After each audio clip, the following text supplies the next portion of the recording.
CM Revanth Reddy అసెంబ్లీలో అల్లు అర్జున్పై నేను ఆగ్రహం వ్యక్తం చేసిన సంగతి తెలిసింది. అల్లు అర్జున్ ఏదైతే సంధ్యా థియేటర్ ఘటనపై ఏదైతే ఉందో దానిపై రేవంత్ రెడ్డి ఆగ్రహం వ్యక్తం చేసిన సంగతి తెలిసింది. అయితే దీనిపై నిన్న రాత్రి 7 గంటలకు అల్లు అర్జున్ ప్రెస్ మీట్ పెట్టారు. తన తప్పేం లేదని చెప్పి చెప్పుకొచ్చారు. దీనిపై అయితే అల్లు అర్జున్ ప్రెస్ మీట్ పెట్టడం అదేవిధంగా పోలీసులకు సంబంధించి మా వ్యాఖ్యలపై పోలీసులు మండిపడుతున్నారంటూ మనకు ఏసీపీ విష్ణుమూర్తి చెప్తున్నారు. ఆయన అడిగి తెలుసుకుందాం. అల్లు అర్జున్ ప్రెస్ మీట్లో పోలీసులకు సంబంధించి ఎటువంటి అంటే అందరిది ఇది దురదృష్టకర ఘటన, ఎవరు తప్పు లేదు, అందరూ బాగానే పనిచేశారన్నారు. ఇందులో అల్లు అర్జున్ సంబంధించి పోలీసులను ఆయన కించపరిచినట్లు కూడా ఎక్కడ మాట్లాడలేదు కదా. మీరు గత 15 రోజులుగా జరుగుతున్నటువంటి పరిణామాలు చూస్తే పోలీసులను అడ్డం పెట్టుకుని కేసులకు వెళ్ళి బయటపడాలని ఆయన ప్రయత్నిస్తున్నట్టు మాకు అర్థమవుతూ ఉన్నది.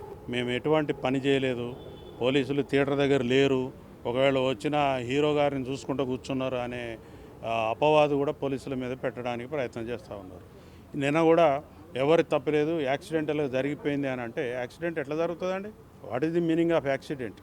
నీకు చట్టం తెలిసిన పోలీస్ ఆఫీసర్సు, పబ్లిక్ ప్రాసిక్యూటర్సు, లా ఆఫీసర్సు అందరూ కలిసి తెలుసుకుని దాని మీద ఒక చట్టం నీ మీద అభియోగాలు మోపించినారు. దాన్ని నువ్వు సరి అయిన వేదిక మీద తేల్చుకోవాలి తప్ప నువ్వు బజార్లో ప్రెస్ మీట్లు పెట్టి నేనేం చేయలేదు, ఇది యాక్సిడెంట్, మీరు జడ్జి కాదు కదా, అది కోర్టు పరిధిలోని అంశం. కోర్టు తేలవాలి తప్ప నువ్వు నేను తేలిస్తే ఆయనకు పడే శిక్షలు ఆగుతాయా, పడని నిర్దోషిగా మనం డిసైడ్ చేయగలుగుతామా? ఇంకోటి ఏంటిదంటే పోలీసులు వర్క్ చేయలేదు, పని చేయలేదు, హీరో గారిని చూస్తున్నట్టున్నారు. మరి హీరో గారిని చూసేటప్పుడు ఒక వీడియో అయినా ఆయనను చూసేది, అలో తీసుకునేది చెప్పాలి కదా.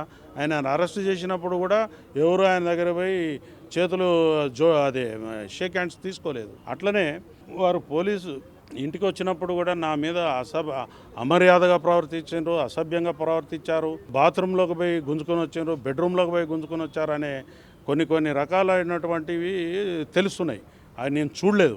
కానీ నేను చూసిన విజువల్ ప్రకారం ఏంటిదంటే ఆయన మంచిగా ఛాయ్ కప్పు పట్టుకొని మంచిగా ఊపుకుంటా తాక్కుంటా ఒక 5-10 నిమిషాలు ఆయన హావభావాలను, ఆ పొగరుతనాన్ని, ఆ దర్పాన్ని అక్కడ ఒక అసిస్టెంట్ కమిషనర్ ఆఫ్ పోలీస్ ఉన్నాడు, వేరే పోలీస్ ఆఫీసర్స్ ఉన్నారు, కనీసం మర్యాద కూడా లేకుండా ఆయన ప్రవర్తించిన తీరు హేయమైన తీరు.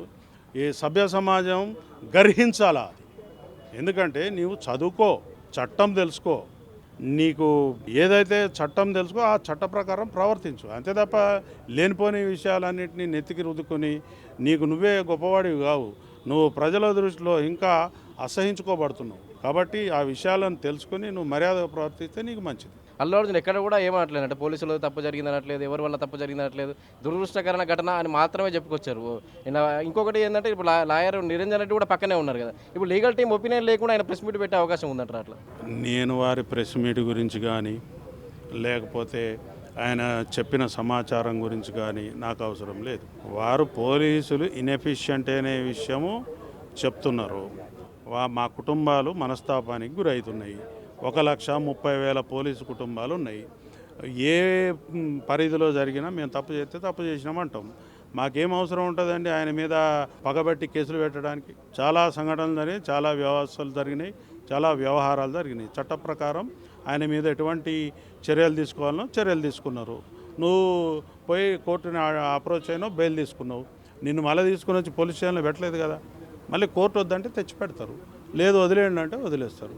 ఈ పోలీసు యొక్క ప్రాసెస్ ఎట్లుంటుంది? మేము కాగితం రాసి కోర్టుకు పంపిస్తాం, కోర్టులు నిర్ణయిస్తాయి నువ్వు ఏం చేయాలనేది. కాబట్టి అది మీరు తెలుసుకోవాల్సిన విషయం. ఆ కోర్టు నువ్వు తెలుసుకోవాలి. అది పోలీసులను ఎందుకు అక్యూజ్ చేస్తున్నారు మీరు అక్కడ మేమేం పని చేయలేదని చెప్తున్నారు. ఆ ఇద్దరు మనుషులలో ఇద్దరికి శ్వాస ఊదారు కదా మా వాళ్ళు. అందులో ఒక పిల్లోడు కొంత పృహలో అంటే చావు బతుకుల మధ్య ఉన్నాడు కదా, అతని ఆర్గాన్స్ పనిచేస్తున్నాయి కదా. దీనికి ముఖ్యమైన కారణం అక్కడ ఉన్నటువంటి పోలీసులు చూపించిన మానవత్వం. ఆ మానవత్వం కరువైంది, అక్కడ కరువైంది. నీకు కోర్టులు శిక్షలు వేయకపోవచ్చు, చట్టాలు నువ్వు వేరే రకంగా నువ్వు బాగా వాదించి దాంట్లో ఉన్న లొసుగుల ప్రకారం నువ్వు బయటికి రావచ్చు. కానీ ఏదైతే నీ సోల్ ఉంటుందో, నీ యొక్క హృదయం ఉంటుందో, అది నిన్ను ప్రతి నిత్యం బాధిస్తుంది. నేను నీకు మొన్ననే చెప్పిన, ఆ ఇన్సిడెంట్ అయిన తర్వాత నీకు శని మహార్దశ స్టార్ట్ అయిందని చెప్పిన.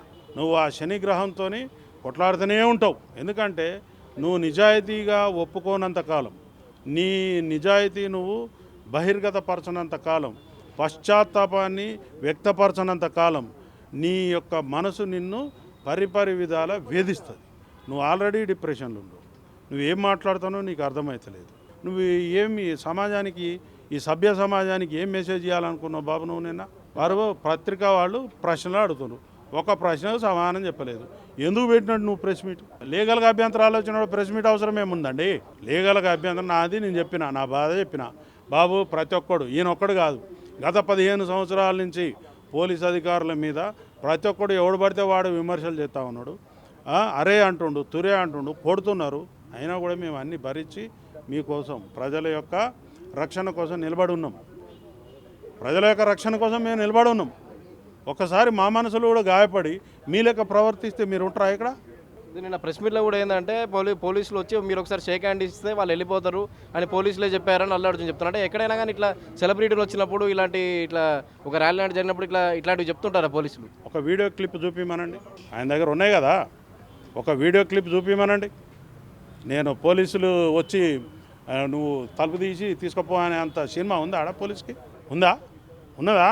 నీ వెహికల్ ఆపి తలుపు తీయి, నువ్వు పైకి ఎక్కువ చేయి ఊపు అని చెప్పే అంత సినిమా ఉందా ఆడ?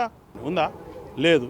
లేనప్పుడు ఇంకేముంటుంది? ఆయన చెప్పలేదు, ఆయన అబద్ధం చెప్పిండని అర్థమవుతుంది. పుష్ప సంబంధించి ఇప్పుడు నేషనల్ అవార్డు రావడం ఎట్లా ఇచ్చినట్టు ఇప్పుడు పుష్ప 2కు ఒకవేళ నేషనల్ అవార్డు వస్తే ఏంది పరిస్థితి? నేషనల్ అవార్డు వచ్చినా, ఇంటర్నేషనల్ అవార్డు వచ్చినా మాకు సంబంధం లేదు. నువ్వు మా పోలీసుల మీద ఏదైతే భాష ఉపయోగిస్తున్నావో అది మానుకుని, నీకు మేము ఎక్కడైనా నష్టం చేస్తే సరైన ప్లాట్ఫారమ్స్ ఉంటాయి, ఆ ప్లాట్ఫామ్స్ మీద నువ్వు వెళ్ళి మా గురించి చర్యలు తీసుకోవచ్చు. అంతే తప్ప నువ్వు మమ్మల్ని బజార్లలో దొంగలని చెప్పడానికి, లేకపోతే పని చేయలేదని చెప్పడానికి, నువ్వు చూశారని చెప్పడానికి ఎటువంటి హక్కు నీకు లేదు. బెయిల్ రద్దు అవుతుంది. ఈ అభియోగాలన్నీ పబ్లిక్ని ఇంత అన్రెస్ట్ చేస్తే బెయిల్ ఉండదు కదా. ఆయనను ఎందుకు పంపించారు బయటికి? నువ్వు నీ పని నువ్వు చేసుకో, సపోర్ట్ చేయ కూర్చో అని పంపించారు. నువ్వు రిమాండ్ ఖైదీవి, నీకు ఇంటర్మ్ బెయిల్ ఉంది, అంతేగాని నీకు రెగ్యులర్ బెయిల్ లేదు. నువ్వు అది నీ కార్యక్రమాలను నువ్వు చూసుకోవాలి. కానీ వచ్చి వాడు తప్పు లేదు, వీడి తప్పు లేదు, మీరు ఎట్లా జడ్జ్ చేస్తారండి? Are you a judge? ఈ కేసు కోర్టు పరిధిలో ఉంది. అది ఓన్లీ వాడి తప్పు లేదు, వీడి తప్పు లేదు కేసు కొట్టేసినా అంటావాను? ఏం అధికారం ఉంది మీకు? మీ మీద ఒక నేరం అభియోగం పడ్డది. ఆ నేర అభియోగాన్ని మీరు సమర్థవంతంగా ఆ పర్టికులర్ ప్లాట్ఫామ్ మీద తీపించుకోవాలి. అంతే తప్ప నీకు నువ్వే జడ్జిమెంట్ ఇయ్యరాదు కదా. ఇప్పుడు మీరు పెట్టిన ప్రెస్ మీట్ రాష్ట్ర ప్రభుత్వానికి కానీ డీజీపీ ఆఫీస్ నుంచి కానీ ఎటువంటి సంబంధం లేదా? నేను ఒక పోలీసు మెంబర్గా, ఓ ఫ్యామిలీ మెంబర్గా, మమ్మల్ని గత 14-15 సంవత్సరాల నుంచి మదమెక్కిన మనుషులు ఇష్టం వచ్చినట్టు చెడ్డ మాటలు తిడుతూ ఉన్నారు. ఇంకా భరించమని చెప్పడం కోసమే ఈ మీట్ పెట్టిన. ఇది ఏసీపీ విష్ణుమూర్తి గారు చెప్తున్న మాటలు. కెమెరామెన్ అభిలాష్తో వంశీ, పల్లవి టీవీ.